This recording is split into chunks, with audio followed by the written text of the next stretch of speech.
ദൈവത്തിന് നന്ദി പറയുന്നു. ദൈവവചന ചിന്തയിലേക്ക് കടക്കുകയാണ്. വചനം സംസാരിക്കുന്ന എന്നെ ശക്തീകരിക്കണമേ. ക്രൂശിന്റെ മറവിൽ കാത്തുകൊള്ളണമേ. വചനം കേൾക്കുന്ന ജനത്തെയും ക്രൂശിന്റെ മറവിൽ കാത്തുകൊള്ളണമേ. യേശുക്രിസ്തുവിന്റെ നാമത്തിൽ തന്നെ ആമേൻ. എല്ലാവർക്കും ഇരിക്കാം. ദൈവനാമത്തിന് മഹത്വം ഉണ്ടാകട്ടെ. വേദിയിലായിരിക്കുന്ന ബഹുമാനമുള്ള സഭാശുശ്രൂഷകർ, ചർച്ച കമ്മിറ്റി അംഗങ്ങളെ, ചർച്ചകളെ, സഭാവിശ്വാസികളെ, എനിക്ക് പ്രിയ കൂട്ടുകാരെ, നിങ്ങൾക്ക് എല്ലാവർക്കും വീണ്ടും വരുന്നവനായ യേശുക്രിസ്തുവിന്റെ നാമത്തിൽ എന്റെ സ്നേഹവന്ദനം അറിയിക്കുന്നു. എനിക്കിവിടെ നിങ്ങളുടെ മുൻപിൽ ദൈവവചനവുമായി നിൽക്കുവാൻ ദൈവം എനിക്ക് ഒരു അവസരം നൽകിയതിനെ ഓർത്ത് ദൈവത്തിന് നന്ദി അർപ്പിക്കുന്നു. ഇന്നത്തെ ആരാധനയുടെ പ്രത്യേകത ബാലജനനായി ആഘോഷിക്കുന്നു. തുടക്കം മുതൽ കുഞ്ഞുങ്ങളാണ് ഓരോ ഭാഗങ്ങളും ഏറ്റെടുത്തിരിക്കുന്നത്. അതിലൊരു ഭാഗമാകുവാൻ എനിക്ക് ലഭിച്ച അവസരത്തെ ഓർത്ത് ദൈവത്തിന് ഞാൻ ഒരിക്കൽ കൂടി നന്ദി അർപ്പിക്കുന്നു. എനിക്ക് നന്നായിട്ട് പ്രസംഗിക്കാനും അറിയുന്നില്ല. ഞാൻ ആദ്യമായിട്ടാണ് ഇങ്ങനെ ആരാധനയിൽ പ്രസംഗിക്കുന്നത്. എന്തെങ്കിലും കുറവുകളുണ്ടെങ്കിൽ നിങ്ങൾ എന്നോട് ക്ഷമിക്കണം. ബാലജന സംഘടനയെ കുറിച്ച് ഒന്ന് രണ്ട് കാര്യങ്ങൾ ഞാൻ നിങ്ങളോട് പറയുവാൻ ആഗ്രഹിക്കുന്നു. എന്നിട്ട് വിശദീകരിച്ച് കിടക്കണം. ഞാൻ ആരാധനയ്ക്ക് ശേഷം 12 മണിക്കാണ് ഞങ്ങൾ ബാലജന സംഘടനയായി ഒരുമിച്ച് പോകുന്നത്. ഞങ്ങളെ 2 ടീമുകളായി തിരിച്ചിട്ടുണ്ട്.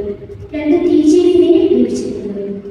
ജൂനിയേഴ്സിനെ ക്ലാസ് എടുക്കുന്നത് ഷാൻ ടീച്ചറും അതുപോലെ സീനിയേഴ്സിനെ ക്ലാസ് കൊടുക്കുന്നത് ആശാറാണി ടീച്ചറുമാണ്. ഞങ്ങൾ വളരെ സന്തോഷത്തോടെ സംഘടനയിൽ കടന്നു വരാറുണ്ട്.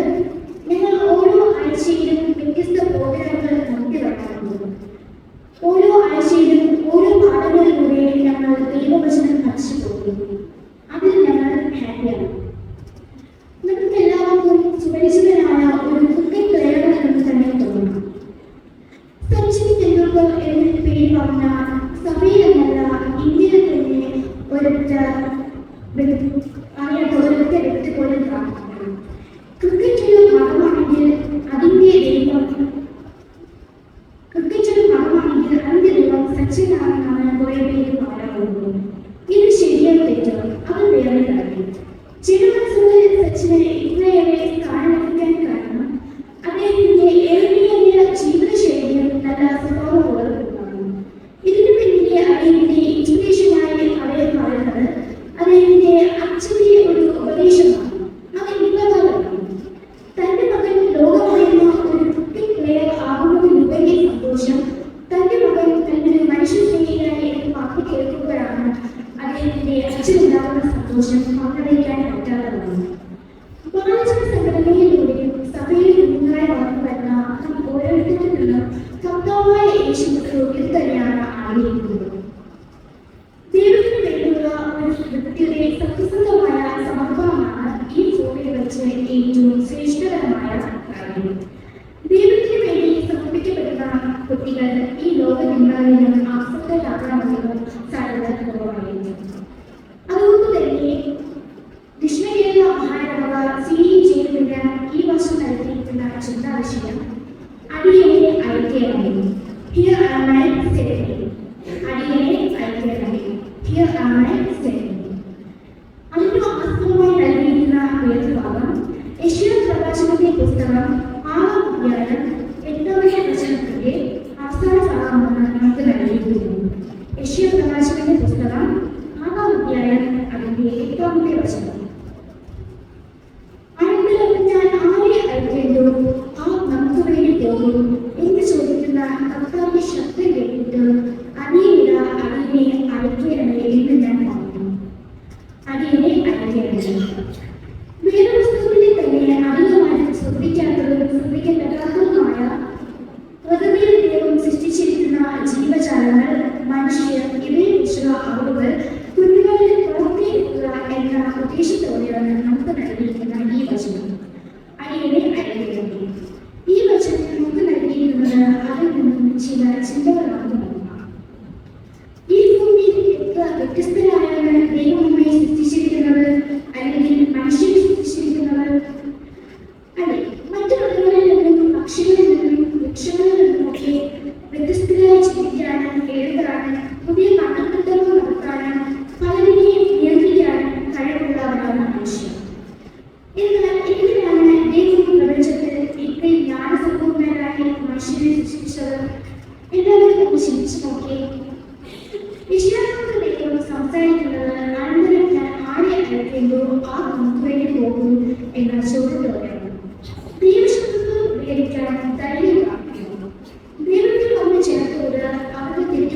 കുറിച്ച് പറയുന്നതിനുപരി നമ്മുടെ കർത്താവായ യേശു ക്രിസ്തുവിനെ കുറിച്ച് പറയുന്നതുമാണ് ഞാൻ ആരെ അയക്കേണ്ടത് എന്ന് ദൈവം ചോദിക്കുന്നത്. ഇവിടെ ദൈവം യേശുവിനോട് പോകുമോ എന്നല്ല ചോദിച്ചത്, മറിച്ച് എനിക്ക് വേണ്ടി പോകുവാൻ ആരെങ്കിലും ഉണ്ടോ എന്നാണ് ചോദിച്ചത്. എന്നാൽ യേശുവിന്റെ വാക്കുകളിൽ ഒരു മടിയില്ലാതെ അടിയിൽ എടുത്തു വേണ്ടി പോകുക എന്നാണ് പ്രവാചകൻ പറയുന്നത്. ഇത് യേശുവിന്റെ ധൈര്യത്തിന്റെ അടയാളമായാണ് കാണുന്നത്. യേശുവിന്റെ സമർപ്പണ മാർഗങ്ങൾ എന്തൊക്കെയാണ് എന്ന് BC 8ാം നൂറ്റാണ്ടിൽ ജീവിച്ചിരുന്ന ദൈവത്തിന്റെ പ്രവാചകനായിരുന്നു യേശയ്യാവ്. ഇസ്രായേലിലെയും യഹൂദയിലെയും ദൈവജനവും രാജാക്കന്മാരും ദൈവത്തെ മാറ്റുകയും ദൈവത്തിന്റെ ആലയങ്ങളെയും ആരാധനകളെയും മാനിക്കാൻ മറന്നു. അതുകൂടാതെ അവർ ദൈവത്തിന്റെ അനിഷ്ടമായ കാര്യങ്ങൾ ചെയ്തു. യെശയ്യാവിന്റെ കാലത്ത് ഇസ്രായേലിലെ രാജാവായിരുന്നു ഉസ്സിയാവ്. ആദ്യമൊക്കെ നല്ലൊരു ദൈവഭക്തനായ ഉസ്സിയാവ് രാജാവായിരുന്നു. എന്നാൽ അവസാനം അവർ പതിയെ ദൈവത്തെ മറന്നു തുടങ്ങി. അങ്ങനെ ധൂപം കാട്ടുവാൻ പുരോഹിതന്മാർ പറയുന്നത് കേൾക്കാതെ ഉസ്സിയാവ് ഇറങ്ങി തിരിച്ചു. അങ്ങനെ ധൂപം കാട്ടുന്നതിനിടയിൽ ദേവാലയത്തിൽ വെച്ച് ഉസ്സിയാ രാജാവിന് കുഷ്ഠരോഗം പിടിപെടുകയും രോഗിയായി മരിക്കുകയും ചെയ്തു. 2 ദിവസക്കാലം 26 പാടുന്നു. അങ്ങനെ ഉസ്സിയാവ് മരിച്ച ആണ്ട് ഈശ്വര ഒരു സ്വർഗീയ ദർശനം നൽകി. അങ്ങനെ സിംഹാസനത്തിൽ ദൈവം ഇരിക്കുന്നത് സാധാരണ ദൈവത്തെ സ്തുതിക്കുന്നതും ആയിരുന്നു യേശയ്യാവ്. യേശയ്യാവിന് ഒരു ദൂതൻ തൊട്ടുകൊണ്ട് അവന്റെ പാപങ്ങൾ മോചിപ്പിക്കുകയും തുറന്ന ദൈവം പ്രവാചകനോട് ദൈവം യേശയ്യാവിനോട് സംസാരിക്കുന്നത് പാപത്തിൽ നിന്ന് നശിച്ചു കൊണ്ടിരിക്കുന്ന ജനത്തോട് അവരുടെ പാപത്തെക്കുറിച്ചും ശിഷ്യാവിനെക്കുറിച്ചും അവരെ ബോധ്യപ്പെടുത്താനും കൂടാതെ ദൈവത്തെ കുറിച്ച് അവരോട് സംസാരിക്കാനും വേണ്ടിയാണ്. അതിങ്ങനെ അവരെ അയക്കേണ്ടു ആ നമുക്ക് വേണ്ടി പോകും എന്ന കർത്താവിന്റെ ശബ്ദമാണ് യേശയ്യാവ് കേട്ടത്. അതിന് മുമ്പതിയായി ഒരു മടിയില്ലാത്ത പ്രവാചകൻ അടിയനെ അയക്കണമേ എന്ന് പറഞ്ഞുകൊണ്ട് ദൈവത്തിന് വേണ്ടി തന്നെ സാധിക്കുന്നു. ആരാധനയും പാപശുദ്ധിയും അനുഭവിച്ചതിന് ശേഷമാണ് യേശയ്യാവിനെ ദൈവശബ്ദം കേൾക്കാൻ കഴിയുന്നത്.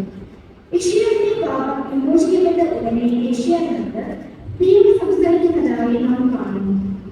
യേശയ്യാവ് ആദ്യ 7 വചനം വായിക്കുമ്പോൾ അത് വ്യക്തമായി രേഖപ്പെടുത്തിയിരിക്കുന്നു. ദൈവം നമ്മോട് സംസാരിക്കണമെങ്കിൽ ആരാധനയും അനുതാപവും നമ്മളുണ്ടാകണം. ആരാധനയും സ്നേഹിക്കുകയും തങ്ങളുടെ തെറ്റുകളെ കുറിച്ച് കണ്ടെത്തുകയും ചെയ്യുന്നവരാണ് ദൈവം സംസാരിക്കാൻ ഇഷ്ടപ്പെടുന്നത്.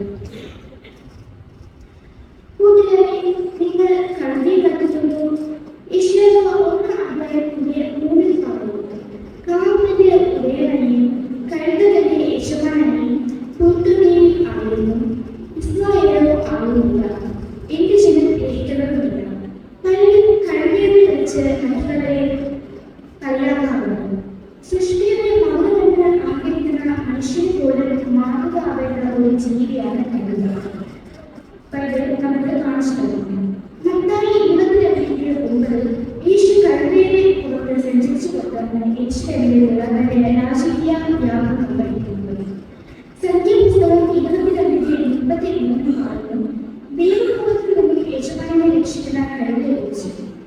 ഇവിടെ ദൈവത്തിന് അനിഷ്ടമായ വഴിയിൽ നിന്ന് കഴുത മാറുകൊണ്ടാണ് വളരെ നഷ്ടം സഹിച്ച് ദൈവത്തെ അനുസരിക്കുന്നതിലൂടെ തന്റെ യജമാനെ രക്ഷിക്കാൻ കഴിയുന്നത്. ഇന്ന് ദൈവത്തെ അറിയാതെ പാപം ചെയ്ത് ദൈവത്തിന് അനിഷ്ടമായ വഴികളിലൂടെ നടക്കുന്ന ഒത്തിരി കൂട്ടുകാർ നമുക്ക് ചുറ്റുമുണ്ട്. അവർക്ക് ദൈവവചനം കാണിക്കൊടുക്കുകയും ശരിയായ വഴിയിലേക്ക് കൊണ്ടുവരുവാൻ നമുക്ക് ഓരോരുത്തർക്കും സാധിക്കും. നമ്മുടെ ദൈവത്തിന് വേണ്ടി സംസാരിക്കാനും പ്രവർത്തിക്കാനും പറയുകയാണെങ്കിൽ നമ്മുടെ മക്കളെ എന്തായിരിക്കും? യേശുവിനെ പോലെ ദൈവത്തെ ഭയപ്പെട്ടുകൊണ്ട് അടിയനെ അയക്കണമേ എന്ന് പറയുന്നു. ദൈവത്തിന് വേണ്ടി സംബന്ധിച്ച യേശയ്യാവ് എല്ലാ മനുഷ്യർക്കുമുള്ള ഉത്തമ മാതൃകയാണ്. തിരിച്ചായിരിക്കുന്ന ഓരോരുത്തരും ആയിരിക്കുന്ന ഇടങ്ങളിൽ ക്രിസ്തുനിഷ്ഠ കാണിക്കാൻ നമുക്ക് കഴിയും. നമ്മുടെ ഭവനങ്ങളിൽ അച്ഛനും അമ്മയും പറയുന്ന കാര്യങ്ങളിൽ അനുസരണമുള്ളവരാകുന്നു. അതുപോലെ പഠിക്കുന്ന സ്കൂളുകളിൽ ടീച്ചേഴ്സിനോട് വളരെ